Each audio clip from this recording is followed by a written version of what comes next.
Let's talk about how to adjust your swing from wedges to irons to driver. Let's start with the one that we're most common with.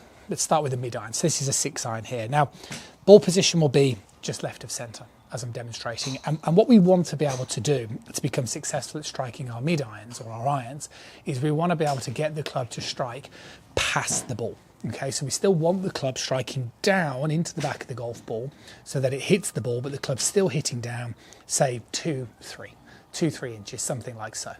And that's why when we look at a lot of professional golfers, we always notice the way the club head, the hands, the shoulder and the hip are all in line in that post-impact position, because that club is still striking down on the back of the golf ball. Now, the way you strike down on the golf ball is predominantly because we move to the left, right? So when I set up, I look like so, and then when I hit the golf ball, I'm more over towards my left side, and that means that I hit down on the ball. Now, theoretically, you want to do the same thing with your little pitch shots. So say like a 50-yard pitch shot. You don't want to be vulnerable of striking the ground early. So we want to make sure that low point has the ability to move ahead of the ball. But when it comes to the iron, what happens is we have this nice setup, we shift our weight to the right and then to the left, but we're not going to have the time to do that in a wedge shot. So you've got one of two options. My favourite option is, as the club is moving back, is to move to the left.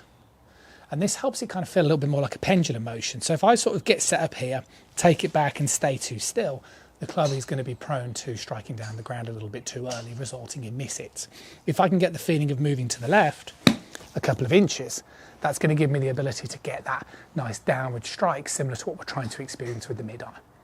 And that's something that I'd strongly suggest that you practice. Now, the question would then be, well, what about the last one, and what are we doing with the driver? The driver is the same sort of thing, right?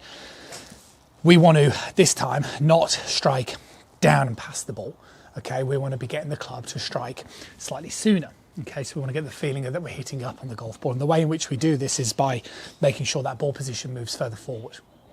So by moving the ball further forward, it emphasises more of this tilt. So now as I keep my head still, I do a nice rotation like so. Even as I shift my weight towards the left, the important thing is this time that my head stays more focused on the back of the golf ball.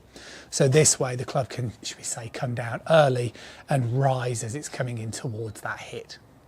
So I'm still getting that weight shift. It's just I'm not necessarily focusing on this. I'm trying to allow that head to stay on the back of the ball so I can hit nicely up on it. And those are the differences in the adjustment that you're looking for from your wedges to your mid irons to your driver. Hopefully that helps. I'll see you soon.